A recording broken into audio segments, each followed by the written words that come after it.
Welcome to my YouTube channels. Class 10th chapter number first history हम लोग पढ़ने वाले हैं। ये वीडियो इस सीरीज़ का हमारा फर्स्ट वीडियो है, यानी कि इस चैप्टर से हम कई सारे वीडियो करने वाले हैं। अब आइए हम आगे देखते हैं कि इस चैप्टर में पढ़ना क्या है। ये जो पेज है हमारा इस चैप्टर का, फर्स्ट चैप्टर का, ये page first page introduction page है। तो चलिए हम इस पिक्चर के बारे में जानते हैं। देखिए, ये जो फिगर है, इसी के, ये जो आप लोगों को फिगर दिख रहा है ऊपर, ये इसी फिगर के बारे में इस पेज में पूरा बताया गया है। और सबसे पहले ये जानना बहुत ज़रूरी है कि ये जो फिगर है किसने बनाया है। तो ये फिगर जो है फ्रेडरिक सॉरियो ने बनाया है। इस फिगर का नाम क्या है? The dream of world wide democratic and social Republic. ये फिगर कब बनाया है? फ्रेडरिक सोरियो ने कब बनाया है? 1848 में बनाया है। ये सब थोड़ी याद रखने वाली चीज़ है, याद रखिएगा। कभी कभी एग्जाम में ये ऑब्जेक्टिव टाइप क्वेश्चन पूछा जाता है।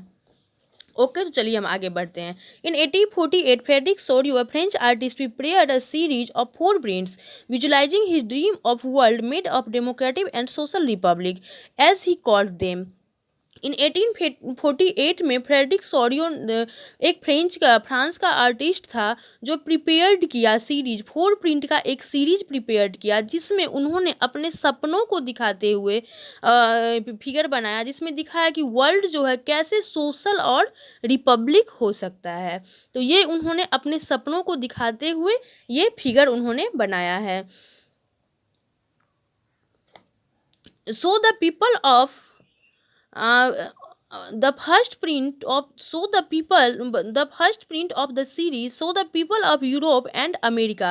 और ये जो फर्स्ट प्रिंट में जो सीरीज का जो फर्स्ट प्रिंट है, उसमें उन्होंने लोगों को दिखाया है। कहाँ के लोगों को दिखाया है? तो यूरोप और अमेरिका के लोगों को दिखाया है। किसको man and women of all age and social classes marching in a long train and offering homage. Man women सभी लोग हैं, सोशल सभी एज के लोग हैं, सभी वर्ग के लोग हैं, चाहे अमीर हो गरीब हो, इसमें सभी लोग हैं। ये जो आप लोगों को मार्चिंग करते हुए लॉन्ग ट्रेन दिख रहा है, ये मार्चिंग कर रहे हैं,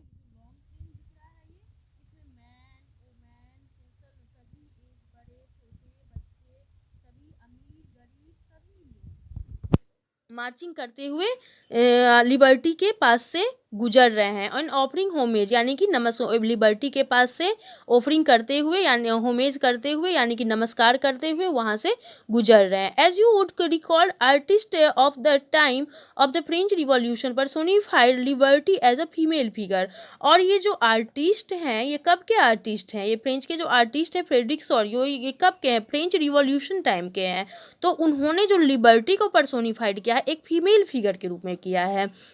Here you can recognize the torch of enlightenment. She bears in one hand the charters of the right of man, in the other. On the earth, in the foreground of the image lie the shattered remains of the symbol of absolutist institution. अब देखिए, here you can of recognize the torch of enlightenment, ये दिख रहा होगा आप लोगों को। ये जो फीमेल फिगर है, ये जो स्टैच्यू ऑफ लिबर्टी है, ये दिख रहा होगा आप लोगों को। इन एक हाथ में देखिए ये एनलाइटमेंट है, और दूसरे हाथ में है चार्टर्स ऑफ द मैन। ये एनलाइटमेंट मीन्स होता है ज्ञान की ज्योति, और charters of the man means होता है मानव का अधिकार। तो एक लिबर्टी जो है उसके एक हाथ में ज्ञान की ज्योति है, और एक हाथ में लोगों को क्या अधिकार मिलना चाहिए, क्या राइट्स होना चाहिए, ये दूसरे हाथों में है। तो कहने का मतलब ये जो सारे लोग हैं, सभी जो लोग हैं, इन सब को जो है ये ज्ञान मिल गई है कि हम सभी एक हैं, हम सभी को हम सब एक रहेंगे, क्या उसका अधिकार है, ये सबको मालूम हो गया है। ओके, चलिए आगे बढ़ते हैं। Absolutist institution. अब देखिए एब्सोल्यूटिस्ट मतलब क्या होता है, ये जानना भी बहुत ज़रूरी है। एब्सोल्यूटिस्ट का मतलब होता है, एब्सोल्यूटिस्ट देखिए यहाँ पे एब्सोल्यूटिस्ट एक वर्ड है। एब्सोल्यूटिस्ट का मतलब होता है कि एक ऐसा गवर्नमेंट, कोई मतलब ऐसा गवर्नमेंट जिसका कोई फिर कोई सिस्टम ना हो या कोई रूल ना हो, जिस पर कोई रिस्ट्रिक्शन ना हो, मतलब कि राजा का जो मन होगा वही होगा, बाकी किसी का कोई राइट नहीं होगा, उसको बोलते हैं हम एब्सोल्यूटिस्ट मोनार्की। जैसे कि देखिए राइट, तो देखिए मोनार्किकल गवर्नमेंट यहाँ पे है, यहाँ पे देखिए example that monarchical government that centralise militarise repressive. Okay,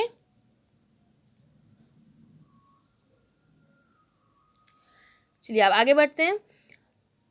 इन सोरियोज utopian vision the peoples of the world grouped in distinct nation identified through their flag and national costume। अब यूटोपियन विजन का मतलब होता है एक ऐसा सपना देखना जिसको, मतलब ऐसा सपना देखना जिसको हम मन में कल्पना कर सकते हैं पर पूरा नहीं कर सकते हैं।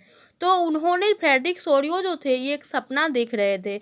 The peoples the world group, मतलब देखिए वर्ल्ड के जितने भी पीपल हैं ग्रुप बना के जा रहे थे, नेशन कई राष्ट्र के लोग थे, आइडेंटिफाइड। तो अब इन्होंने देखिए यहाँ पे, देखिए यहाँ पे कई राष्ट्र के लोग हैं, कई राष्ट्र के लोग हैं, तो अब इसको उन्होंने आइडेंटिफाई किया है फ्लैग के रूप में। अब देखिए ये जो हमारा फर्स्ट फ्लैग है, ये किसका है?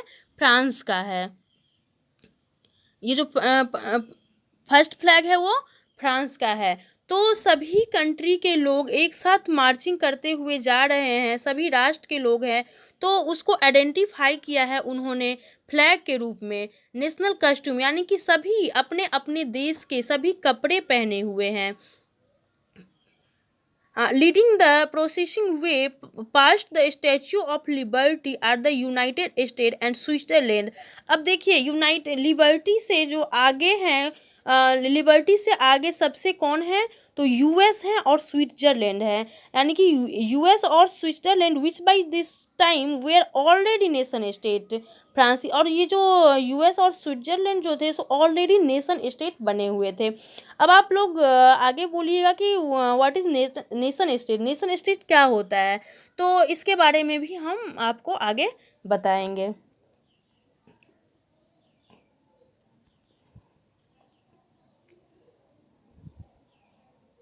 अब यहाँ देखिए,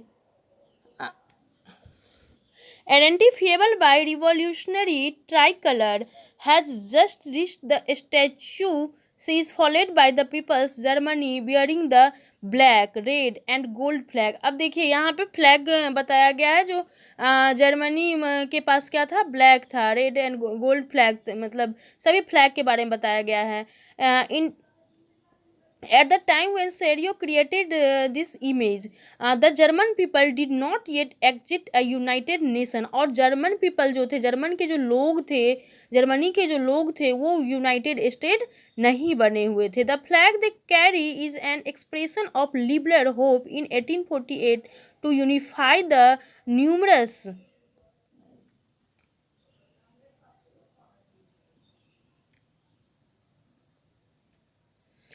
German speaking principalities into a nation state under a democratic constitution। Following the German peoples are the peoples of Austria, the kingdom of the two Sicilies, Lombardy, Poland, England, Ireland, Hungary and Russia। From the heaven say above, Christ sent an angel gaze open the scene. They have been used by the artist to symbolize fraternity among the nation of the world। अब ये देखिए सभी country के लोग मतलब लोग हैं आगे पीछे एक दूसरे को सभी फॉलो कर रहे हैं। इन 1848 में सभी लोग के मन में ये बहुत ज़्यादा मतलब विश्वास है कि हम लोग का अपना डेमोक्रेटिक कंट्री होगा, कॉन्स्टिट्यूशन होगा, संविधान होगा। ये करते हुए सभी एक आगे बढ़ रहे हैं। एक दूसरे को फॉलो, जैसे पोलैंड इंग्लैंड को, इंग्लैंड आयरलैंड को, हंगरी रसिया को, सभी फैन फॉलो कर रहे हैं। फ्रॉम द हेवन से, और आसमान से जो है, जो मतलब क्राइस्ट हैं, सेंट हैं, एंजल है, सभी जो है सो देख रहे हैं, आसमान से देख रहे हैं, और वो बहुत खुश हो रहे हैं उन लोगों को देख के, एक साथ देख के, सभी नेशन को एक साथ देख के बहुत खुश हो रहे हैं। ये देखिए, ये देखिए, ये जो है एंजल लोग हैं, ये देखिए साधु लोग हैं, सेंट हैं, एंजल हैं, क्राइस्ट, सभी लोग हैं। ये लोग जो हैं इन लोगों को देख के बहुत खुश हो रहे हैं। ओके, अब हम नेक्स्ट वीडियो में आगे का टॉपिक डिस्कस करते हैं। तब तक के लिए बाय बाय, टेक केयर। और यदि वीडियो पसंद आया हो तो सब्सक्राइब करिएगा, लाइक करिएगा एंड कमेंट करिएगा।